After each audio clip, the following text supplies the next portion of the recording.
Men of Reddit, we hear all about horror stories about how crazy men can be when rejected. But what's been your crazy experience when you rejected a woman?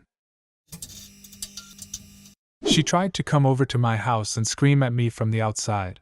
Little did she know that my mom don't fucking play that shit, and went outside and yelled at her 20x worse than she ever thought, lol. I rejected a girl once, then about 2 to 3 months later, I was catfished by her. She was only proving that I'd end up going out with her anyway, by pretending to be somebody completely different. A police report and a restraining order later, she's out of my life. To be fair, I was totally into the girl at first, so my rejection might have stung a little more. We were FWB and she was legitimately super attractive to me. Just as time went on, I learned more and more about her that made me not want to be with her. Sex her, sure, but not like build a life together. So when she made the move for more than FWB, and I said no, she told me she was going to go fuck a dude she knew I hated, film it, and send it to me. They're married now, with kids. So, I mean, good on them, I guess. She's playing long game. She probably recorded the marriage, the birth of her kids, and will film getting old and gray with the new guy and then sending you the final edit on her deathbed. That'll teach him. Did you get the video? Yeah. It was good stuff. Surprising well lit, and good camera placement. Didn't last long, but I still use it every now and then. Freshman year in high school, girl I didn't really know came up to me and said I was cute and that I should go out with her. My initial impression was that she was pretty cute, but that I wasn't really interested in dating at the time, and I didn't really know her well enough to want to date her, so I politely declined. She seemed to take it well enough, and we both went about our day.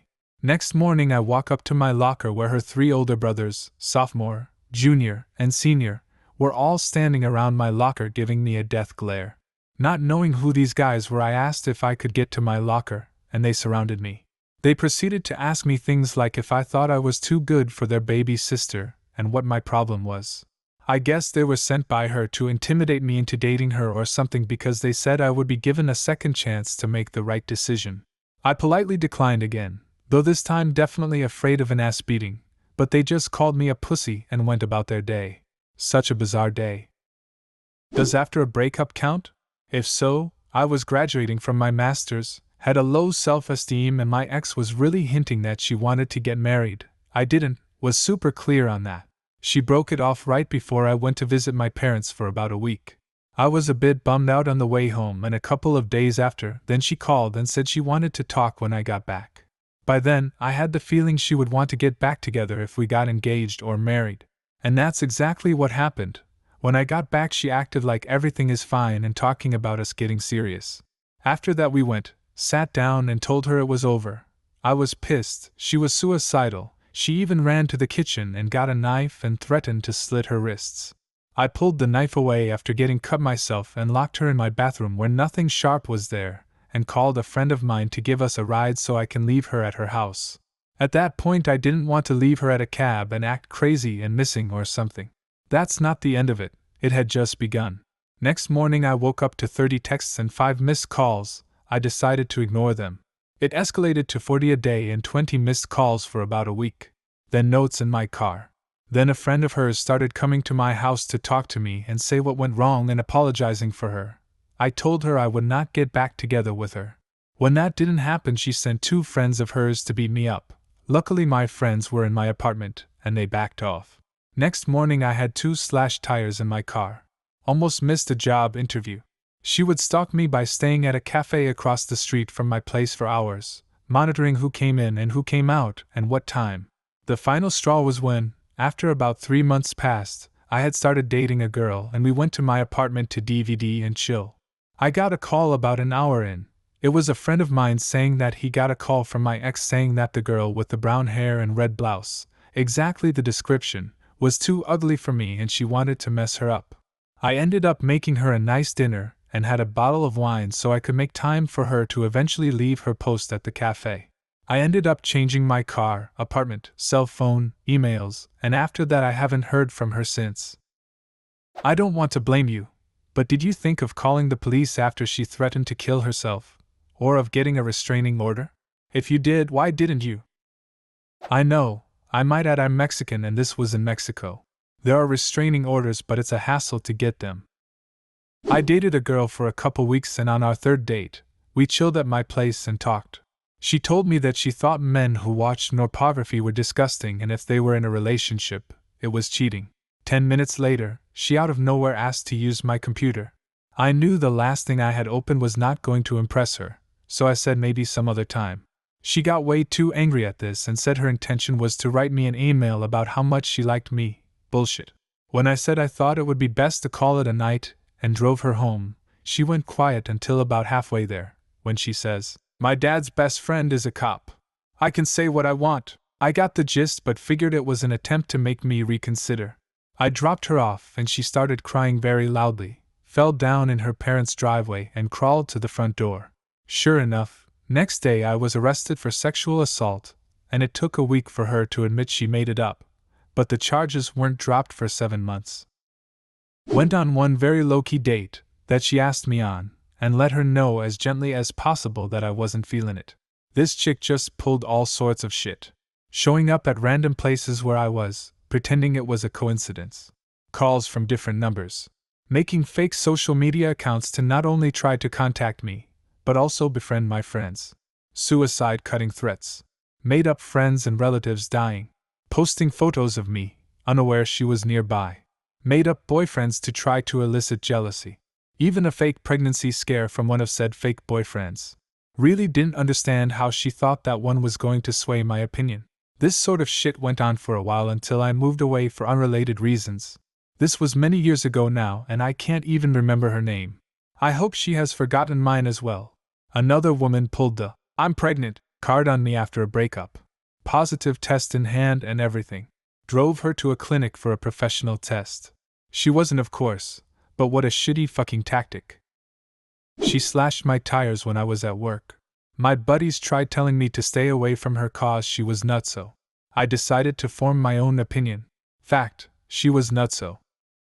I was relatively good looking and popular in high school and was aware that girls liked me. One of those girls was someone I was studying for an AP exam with. She lived a couple of blocks away and would come over when I got home from baseball practice.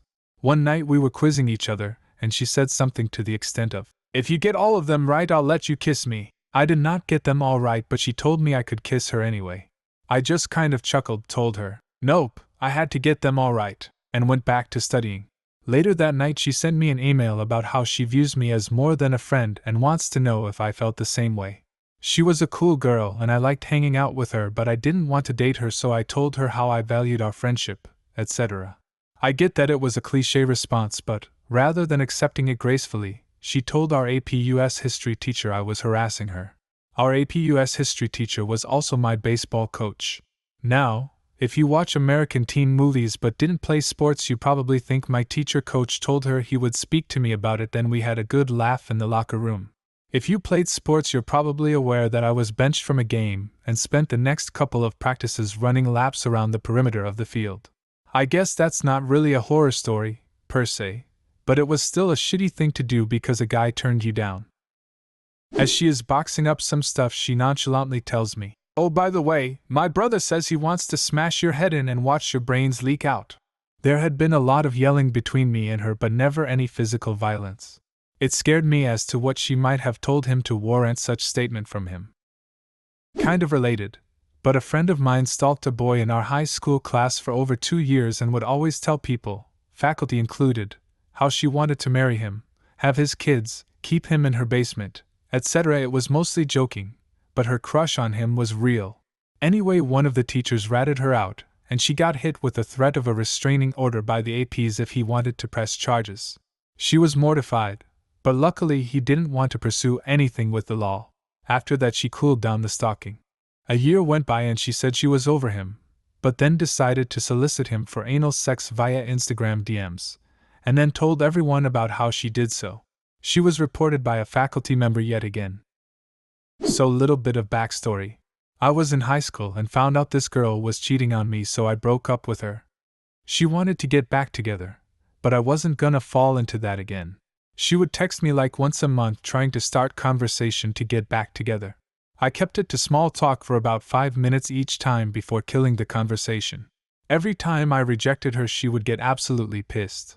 She would badmouth me around the school. She tried convincing my friends that I'm gay. She tried saying I beat her. The list goes on and on. Oh, and she tried convincing me that she was pregnant. She made comments like, "You're gonna be a dad." So I went to her house on a Saturday and told her I will pay for a test, but she got really pissed and started making excuses. Luckily, nobody ever believed her, and I graduated now so I don't have to deal with her. She still tries getting back together though. My sister-in-law's best friend. I couldn't stand being around her. She was obnoxious, stupid, and dressed like a $10 whore. My brother and sister-in-law were always planning date nights for the four of us, and then they would find a way to recede into the night so the two of us would be alone. I was nice at first, but then her flirting went into overdrive. She was always smiling at me and caressing me and laughing at my jokes even though I wasn't trying to be funny. I had to put the brakes on everything and I became short with my answers and practically sat on my hands. I wanted to make sure I wasn't sending any signals out. After several get-togethers, she finally got the hint. Unfortunately, she couldn't handle the rejection and started bad-mouthing me to anyone with a listening ear. I was confronted several times by family members and mutual friends about how mean I was to her. I was even told that she told someone I don't even know that I got drunk and started grabbing her. She couldn't handle rejection like a grown-up, so she made me out to be an a-hole. Do you have a similar story? Leave a comment and subscribe to the channel if you want to see more videos like this one.